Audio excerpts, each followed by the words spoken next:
ప్రభుత్వం గవర్నర్తో ప్రజలకు అబద్దాలు చెంపించిందని బీఆర్ఎస్ ఎమ్మెల్యే వేముల ప్రశాంత్ రెడ్డి ఆరోపించారు. గవర్నర్ 37 పేజీల ప్రసంగం డొల్లా, ఒక చిత్తు కాగితమని ధ్వజమెత్తారు.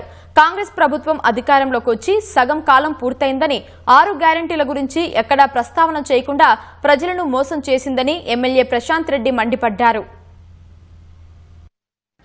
కాబట్టి పేదలకు, వృద్ధులకు, వితంతువులకు, బీడీ కార్మికులకు, అట్లనే దివ్యాంగులకు అందరిని కూడా ఈ 2.5 సంవత్సరాలుగా ఈ ప్రభుత్వం మోసం చేస్తూ మళ్ళీ ఇంకో సంవత్సరం, వచ్చే సంవత్సరం కూడా మోసం చేయడానికి ఈ ప్రసంగం వాళ్లకు ఇవాళ ఇక్కడ ఎక్కడ కూడా దీంట్లో పొందుపరచకపోవడం అంటే ఈ ఇంకో సంవత్సరం కూడా మోసం చేయడానికి సిద్ధపడుతున్నారు అని చెప్పి భావించాల్సి వస్తుంది అని చెప్పి మనం చేస్తూ ఉన్నాం.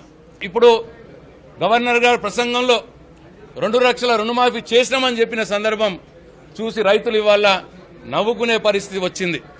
మరి ఇవాళ గవర్నర్ గారితో అబద్ధం చెప్పించే ప్రయత్నం ఈ ప్రభుత్వం చేసింది.